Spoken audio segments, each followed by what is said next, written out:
Kina mama, nilipata salamu zenu, na mimi nataka niwaambie salamu zenu nimezifanyia kazi vizuri mno. Jipangeni, tuombe Mwenyezi Mungu tupite salama, mtuchague tarehe 29.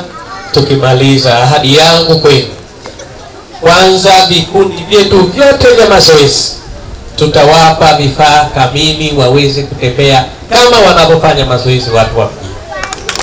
Lakini la pili, tutawaletea walimu wa mazoezi. Mimi mwenyewe ni mwana mazoezi na Mheshimiwa Rashid tuko kikundi kimoja. Tutawaletea walimu wa mazoezi ili waje watufunze vizuri zaidi. Lakini kwa tuna ushauri pia wa madaktari, tutawaleta kuja tufanye kazi pamoja. Kwa hiyo nawaahidi kina mama, kwa mikono salama, na siku hiyo tutatembea pamoja na mimi, tutasema tuanze wapi na tumalize wapi.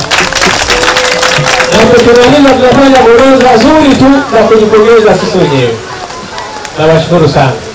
Lakini ndugu zangu, wana michezo mingine, kina baba, jana timu yetu ya Kivumbi kwa bahati mbaya sana, jana tulipoteza mechi, tulifungwa bao 1-0 tena dakika za mwisho. Lakini nimewaahidi ndugu zangu wa Kivumbi, hakikisheni mnashinda na timu hii inapanda daraja, na wameniahidi. Na mimi nimewaahidi, mimi na wenzangu tutailea hii timu na timu nyingine ndani ya jimbo letu, na tutahakikisha tunafanya eneo la wajasiriamali. Kina mama, nimeambiwa mna vikundi vingi huku Mchako, na waahidi, nimeambiwa kuna vikundi 5 tayari vimeshaanza kupata zile baraka. Lakini vikundi vyote vya Mchako tutaviwezesha fedha na vifaa mfanye kazi vizuri. Na fedha yenyewe hatutaweka fedha ndogo, tutaweka fedha mjitegemee ili muweze kufanya vizuri. Niwahakikishie ndugu zangu kina mama na kina baba wajasiriamali, tutafanya kazi pamoja. Mheshimiwa Hija amesema kuhusu tahfidhi Qur'ani, na mimi napenda niwaambie tu, ndani ya maeneo yetu kuna watoto walemavu, kwa maana wenye mahitaji maalum. Vijana wote hao tutawaachi na tutawasimamia shughuli zao.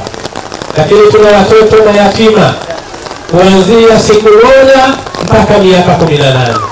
Tutakuwa na orodha yao, tutatafuta namna ya kuwapa msaada katika maeneo yao, ili vijana hawa na wao waishi vizuri ndani ya jimbo letu na ndani ya maeneo yetu ya jimbo la Kiwani, na hasa hapa Mchako. Mchako oye! Sisi oye! Lakini wakati nakuja, ndugu zangu, nimepita hii barabara hii ya kutoka Mchako branch mpaka nimeenda mwisho mpaka mwisho kule kuangalia mgonjwa kule. Nimeona hii barabara haiko sawa. Niwaahidi, mara tukimaliza uchaguzi wetu tu, ndani ya kipindi kifupi barabara hii tutashughulika nayo. Barabara hii tutashughulika nayo. Sasa naomba na wale wengine wanaokuja kuomba ridhaa wayaseme haya kwamba watayafanya kwa watu wa Mchakwe.